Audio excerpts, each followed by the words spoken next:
close in the pubs, in their houses, and of course in illegal raves. The government warned today, though, that restrictions on high-risk sectors will be eased only if the science allows.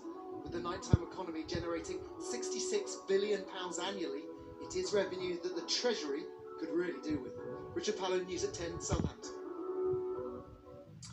Finally, it is often said of politicians in impregnable positions that they know where the bodies are buried. Well, across the road from Parliament at Westminster Abbey, archaeologists have found some. Actually, more than 100 of them. They are mainly monks from the Abbey. Some of the skeletons are really well preserved, and the archaeologists have also found a lost part of the great building, which dates back to the 13th century. It has stood for 1,000 years as the nation's memory, where figureheads are buried and monarchs are crowned. Westminster Abbey's occupied a unique place in the making of Britain, and yet its site is still revealing secrets long since buried. It's an archaeologist's dream, really. And in its shadow, archaeologists have unearthed a lost medieval building that once stood here, hidden underground until now. We've found the remains of a great sacristy. It's a large L-shaped building. It was constructed in about 1250s. The sacristy was the building attached to the church where the clergy would have lined up before they processed into the main church. How significant was this find? It's incredibly significant. We've got an amazing 13th century building that's lain under the ground for hundreds of years.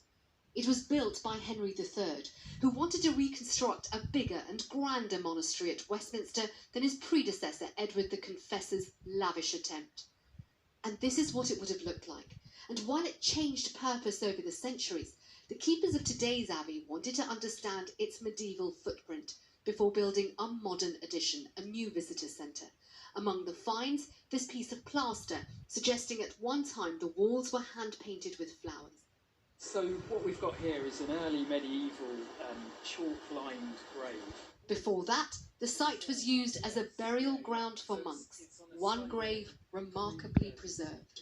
This skeleton probably dates from the 11th century, so it's probably buried here when Edward the Confessor's Abbey was standing. This site will now be covered over again until authorities decide whether the Abbey can be modernised while still preserving its history. Sejal Karia, News at 10. All right, I should probably have mentioned that Tom and I will be here for our Facebook Live at 9 p.m. Time could be useful. I'll be back at 10 for the news, so see you then.